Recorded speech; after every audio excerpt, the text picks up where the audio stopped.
Tuloy rin sa pamamasada ang kababayan nating mga tricycle drivers sa Camarines Sur. Ito ay matapos nilang matanggap na rin ang cash relief assistance mula sa DSWD. Si Vanessa Nieva Paz ng Radyo Pilipinas Naga sa sentro ng balita. Kaysa malugi, tumigil muna raw sa pamamasada ng tricycle si Kuya Danilo sa Minalaba, Camarines Sur dahil sa mahal na presyo ng gasolina.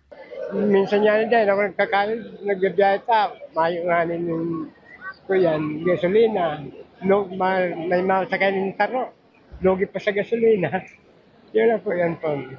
Pero ngayong natanggap na niya ang cash relief assistance na 5,000 piso mula sa Department of Social Welfare and Development o DSWD, makakapasada na ulit si Kuya Danilo. Gagamitin din kasi niyang pandagdag sa kanilang alternatibong kabuhayan na babuyan ang natanggap na tulong mula sa pamahalaan.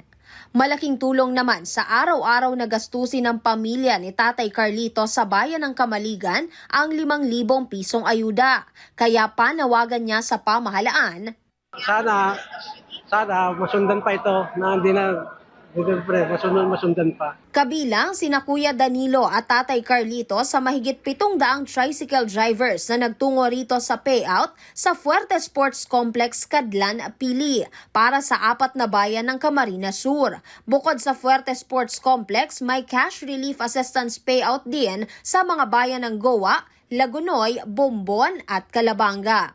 Ang mabilis na pamamahagi ng ayuda ay tugon sa utos ni Pangulong Ferdinand R. Marcos Jr. para maibsan ng hirap na dinaranas ng mga tricycle driver dulot ng mataas na presyo ng gasolina.